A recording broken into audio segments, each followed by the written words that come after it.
again, a lot has happened since we said goodbye on Wednesday. Obviously, Thursday was July 4th here in the United States. If you were celebrating, great time to be alive. Fireworks galore. Everyone's out and about doing their thing. Everyone's having a grand old time, honoring this great country. Friday was fantastic. It was Helwani versus Enriquez, Canada versus Venezuela in the Copa America. I'm still trying to, my internet wasn't working, so I wasn't sure who actually won. I'm still waiting for the results on that. Did you guys catch the result of that? Oh. Well, it's just like a predominantly like South American powerhouse against North American. I mean, I thought it was a big moment. It was a great game. It was a great game. We're all very sad, but very happy for you because it's your birthday. Oh, So thank today you. I'm very happy. Oh, thank you. That's very kind of you, Andy. And yes, tomorrow I will be in attendance at the MetLife Stadium as our boys in red and white will be looking to dethrone the defending World Cup champions, Argentina. You may have heard of them. I will be there with my flag, and I cannot wait. I wish my boys could come with me, but alas, they're going to be in... well, they're still in camp. They're missing everything. It's a big shame. No, boys, are you flying solo? No, my brother. My brother's going with me. Oh, that's a nice crew. Yeah. So I'm very excited about that. I will be representing my daughter, walking out with Team USA on Saturday. So we're playing, both sides here this week. England with the big win, and so we're marching on. Massive win, penalty kicks. What do you have to say about them boys now? Well, one game away from the final. We'll be going a little bit head to head with them on Wednesday, but don't worry. You'll be fine for the second half if you if you are a fan of both things. And Saturday was just a crazy day in combat sports. So much happened, and wouldn't you know it, on a night where there was a Matchroom card, a Golden Boy card, and a Top Rank card.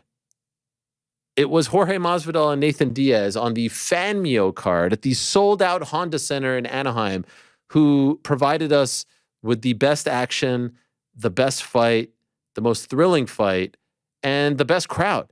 It was really incredible. And for everyone who laughed and mocked and got their little zingers in, you got to give them credit. You have to give everyone involved. And I know from a lot of the conversations behind the scenes, I know that it was not an easy road. And of course, we remember that they originally picked June 1st, and that would have been a disaster. And then they moved it to July 6th, which ended up being great. There was very little competition as far as MMA was concerned. There was an LFA card, and that was pretty much it. There was really no MMA on the weekend. There was a one card the day before, but there wasn't a ton that was competing with them. And then the other boxing cards weren't really competing, in my opinion, because this was really more of a MMA show. But let's be honest, there were some, notable boxing names: Shane Mosley Jr., Daniel Jacobs, of course, Sean Garcia, Fernando Vargas' son.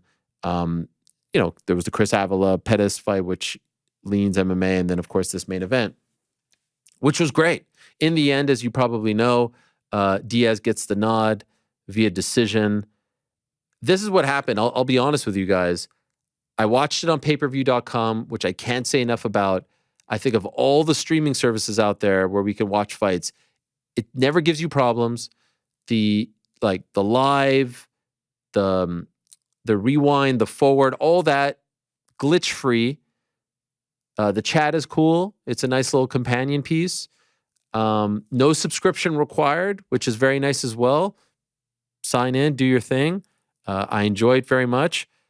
I was watching, the main card started at 9 p.m. Eastern.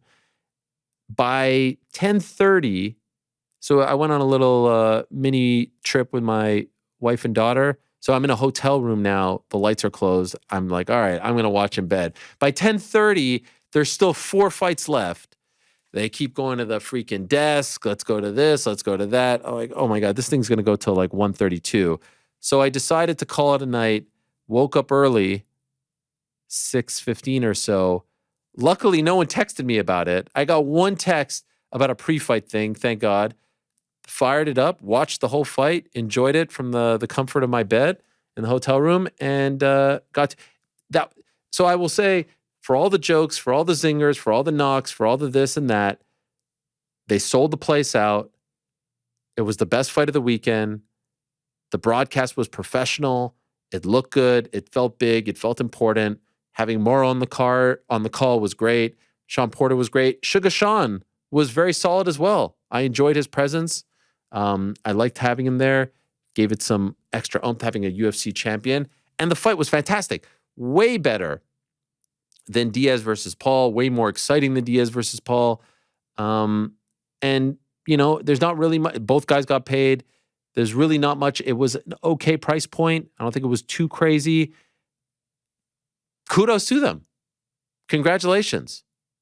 I tweeted on Saturday, MMA and boxing reporters love to put out the salaries before the events. Usually it's California and Nevada that provide these.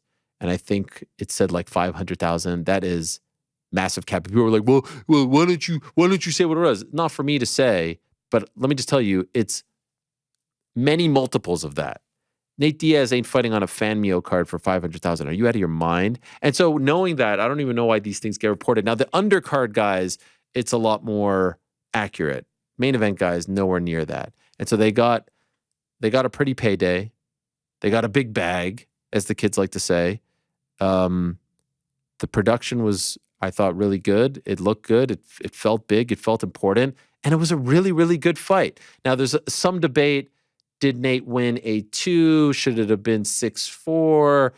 Could it have been a draw 5-5? I'll be honest, as I was sitting in my bed watching, I wasn't really scoring it like super, super close.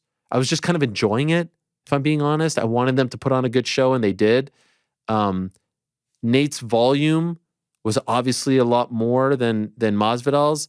Masvidal's punches looked like they were a little bit stronger and harder. He was a little more selective with the shots, but you could tell like both of them weren't just kind of like waiting and throwing 8 punches around. They were treating it almost like an MMA fight in that they were just kind of throwing caution to the wind. And it was a lot, I think, more entertaining and a lot more fun to watch than most people expected. It went 10 rounds. And so did I say 6-2? I think 8-2 ended up being one of the scorecards. And it was fun. Nate's style is very interesting, and you wonder how it would look, versus a real traditional boxer. And we kind of got a glimpse of that, if you want to call Jake that. But in this, he has that kind of high volume pitter patter style that kind of frustrates and suffocates you. Is often not slapping per se, but it looks more like a slap than a traditional, 1-2. I was impressed with Masvidal. I got to be honest with you. Masvidal looked good out there. Both guys didn't gas out.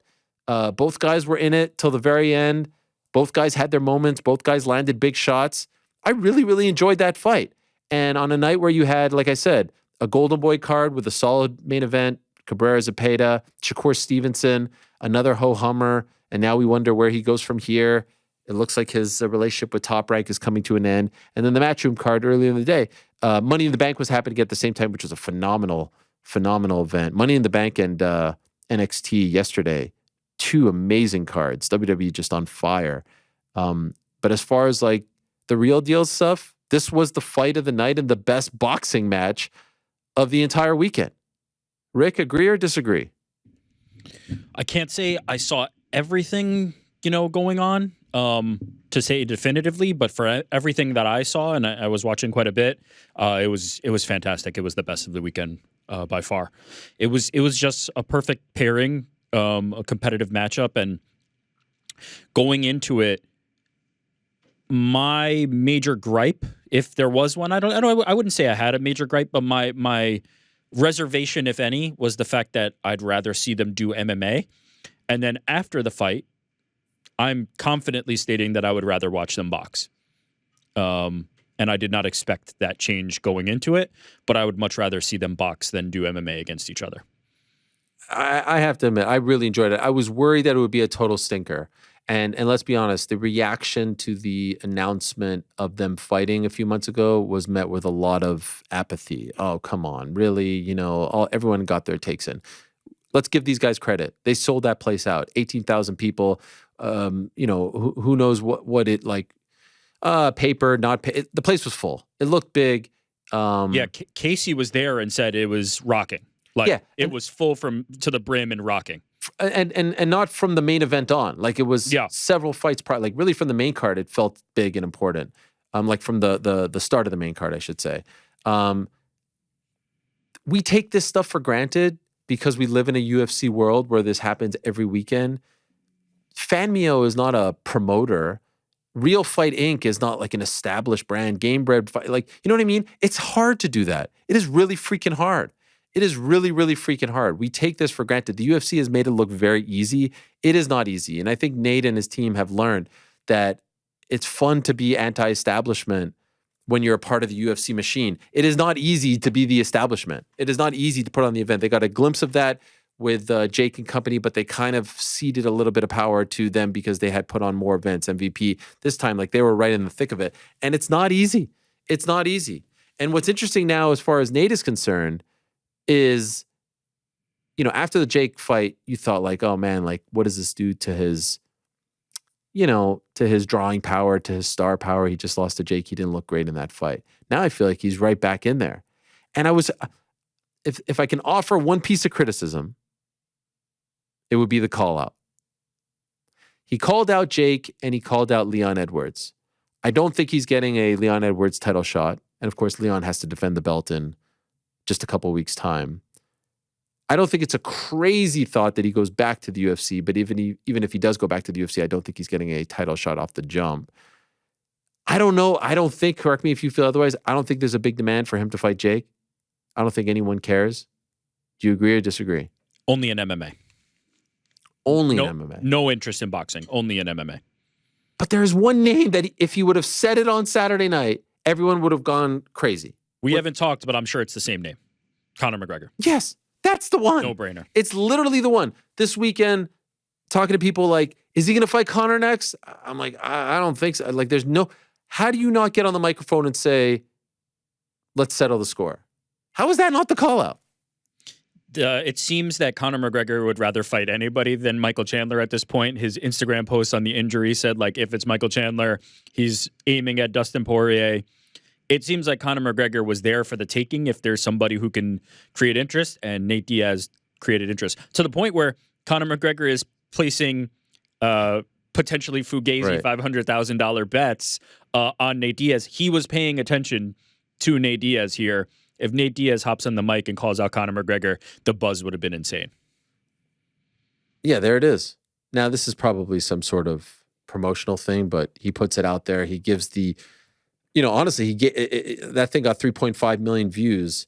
It gives the event a little bit of a push a couple hours before. There are two fights at this juncture that I would love to see Nate Diaz in either boxing or MMA, preferably in MMA. Those two fights are Conor McGregor, Dustin Poirier. They're right there, right? There's a long history with Poirier now. We're dating back to like 6 years, since 2018. Remember, they were supposed to fight in New York, Madison Square Garden, 2018, November. And then the Conor fight. The Conor fight is instant mega box office. Doesn't matter what they've done, where they've been, who they've beaten, who they've lost to. And I just couldn't believe, I don't know, I couldn't believe that he like drummed up Jake Paul. I just feel like he's moved on from that, and so has Jake. But to be fair, hasn't Nate always done it this way? He's always got the call out that's a little bit different. He's always aiming at one person that it's like, oh, I didn't see that coming for one reason or another. Even Masvidal in the BMF thing, right? He could have called out anybody. It's because Masvidal is a guy who had some longevity in the sport, and he kind of like he's always been a little bit weird. Masvidal was also a month removed from the Askren knockout. I get it. He was supremely hot. He was supremely hot, but you know, there's hotter out there. There's title shots. There's Conor McGregor. He's calling out a guy. He always has his own like logic and his own. No, reason I get for it. And I feel like it tracks with that. But I'm with you. Like Conor McGregor was the name. Conor McGregor was the name. But maybe he feels like he's done with that. I don't know. I can't say. Do you agree that Nate versus Conor is bigger than Nate versus Leon for the belt? Yes, because I think people will also think it's more competitive. Right? And 100%. I mean, I just okay. What do you think's bigger? Nate versus Conor. Nate versus Conor Okay, forget Nate versus Conor. That's the biggest. Nate versus Leon for the belt, or Nate versus Jake MMA. What do you think, GC? Ooh. I think I might go. I think I'm. Ah, man. I think I'm going to go Nate versus Jake in MMA, just because it would be the first time we were seeing Jake Paul in MMA, and he's fighting Nate Diaz, and this would feel like. I mean, Nate Diaz would be such a massive favorite. This would feel like one that the MMA guys could get back. Whereas it would be cool to see Nate in a title fight against Leon Edwards, but I'm not entirely sure just how competitive it would be. I know a few years ago he had the moment at the end of the fight, but I feel like he gets a dub against Jake Paul, and it's in his own sport, and it's the first time we're seeing Jake Paul there. I think that's bigger. I think I agree with that. What do you guys want to see from Masvidal now? Because remember, Masvidal's still a UFC fighter. Yeah, but he has leeway to box, right? He owes Fan Mio a certain number of fights. Yeah, supposedly. Like, do you have interest in this Masvidal Chael Sonnen fight? No, God, no, please. Oh, Jesus Christ, no. Why? What? Why? Oh, Christ Almighty! After the birthday message you sent me, you're going to say this?